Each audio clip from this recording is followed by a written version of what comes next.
हर हर महादेव, जय जय शिव शंभू।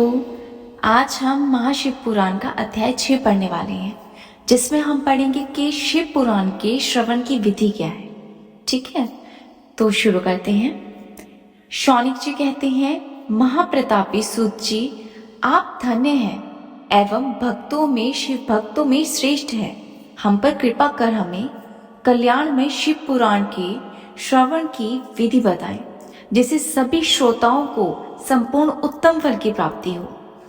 सूत जी कहते हैं, मुनि शौनिक, तुम्हें संपूर्ण फल की प्राप्ति के लिए मैं शिव पुराण की विधि विस्तार में बताता हूँ।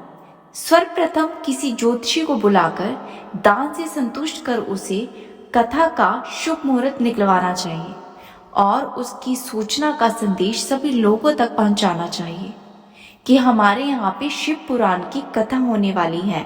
अपने कल्याण की इच्छा रखने वालों को इसे सुनने के लिए अवश्य पधारना चाहिए। देश देश में जो भी भगवान शिव के भक्त हो तथा शिव कथा के कीर्तन और श्रवण के उत्सुक हो, उन सभी को आदरपूर्वक बुलाना चाहिए और उनका आदर सत्कार करना चाहिए। शिव पुराण सुनने के लिए मंदिर, तीर्थ, वन प्रांत तथा घर में ही कोई उत्तम जगह का निर्माण करना चाहिए। केले के खंभों से सुशोभित कथा मंडल तैयार करना चाहिए। उसे सब और फल फूल सुंदर चंदावी से अलंकृत करना चाहिए। चारों कोनों पर ध्वज लगाकर उसे विभिन्न सामग्रियों से सुशोभित करना चाहिए। भगवान शंकर के लिए भक्ति पूर्वक दिव्य आसन का निर्माण करना चाहिए तथा कथावाचक के लिए भी दिव्य आसन का निर्माण करना चाहिए। नियम पूर्वक तथा सुनने वालों के लिए भी सुयोग्य आसन की व्यवस्था करें तथा अन्य लोगों की बैठने की भी व्यवस्था करें। कथा बाचने वाले विद्वान के प्रति कोई भी बुरी भावना न रखें। संसार में जन्म तथा गुणों के कारण बहुत से गुरु होते हैं, परंतु उन सब से पुराणों का ज्ञाता ही परम गुरु माना जाता है।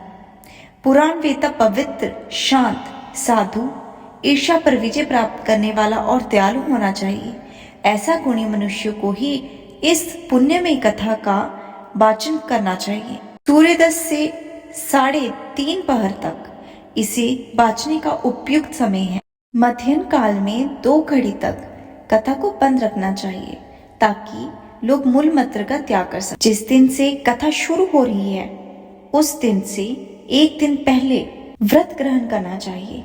कथा के दिनों में प्रातः काल का नित्य क्रम संक्षेप में कर लेना चाहिए। व्रता के आसपास, जिस व्यक्ति का व्रत हो उसके आसपास उसकी सहायता हेतु एक विद्वान व्यक्ति बैठा होना चाहिए, जो कि सभी प्रकार के संशयों को दूर कर सके और लोगों को समझाने में कुशल हो।